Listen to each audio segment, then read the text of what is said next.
আসসালামু আলাইকুম ওয়া রাহমাতুল্লাহি ওয়া বারাকাতুহু।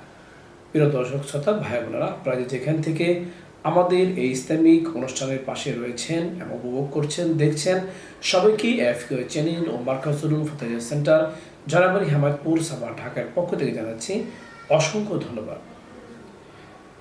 আলম মিয়া ময়মনসিংহ ভালুকা থেকে প্রশ্ন করেছেন। তার প্রশ্ন হলো, কেউ যদি রোজা অবস্থায় চোখে সুরমা ব্যবহার করে তাহলে তার রোজার কোনো ক্ষতি হবে কিনা, বিষয়টি জানালে অনেক খুশি হব।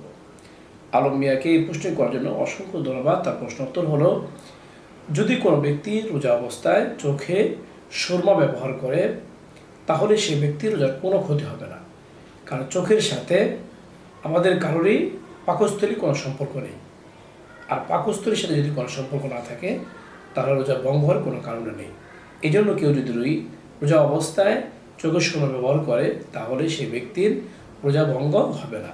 যেমনিভাবে চোখের ড্রপ ব্যবহার করলে রোজা ভঙ্গ হয় না, ঠিক তদ্রূপ সুরমা ব্যবহার করলেও রোজা ভঙ্গ হবে না, কোনো ক্ষতিও হবে না।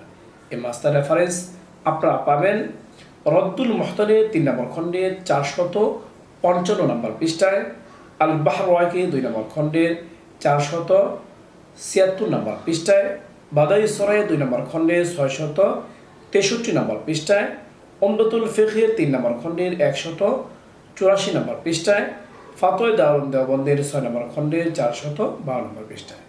যে মাস্টারে বর্ণনা হলো, আল্লাহ পাক রব্বুল আলামিন আমাদের সবাইকে ভালো করে বুঝে অনুধাবন করে এই মাস্টারটির উপর আমল করার তৌফিক দান করুক। এরকম গুরুত্বপূর্ণ ইসলামিক প্রশ্নের উত্তর জানতে চাইলে এখনও যারা আমাদের ইউটিউব চ্যানেলটি সাবস্ক্রাইব করেননি, সাবস্ক্রাইব করে নেবেন। ভিডিওটি ভালো লাগলে দিনই খাতে লাইক ও শেয়ার করবেন। তাছাড়া আপনাদের কোনো প্রশ্ন থাকলে আমাদের ইউটিউব কমেন্ট বক্সে আপনারা প্রশ্ন করতে পারেন। এর পাশাপাশি আমাদের একটি FQA নামে ফেসবুক পেজও রয়েছে, সেখানে গিয়ে ফলো রাখতে আমাদের পাশে থাকতে পারেন। চাইলে সেখানে কমেন্টে আপনারা প্রশ্ন করতে পারেন।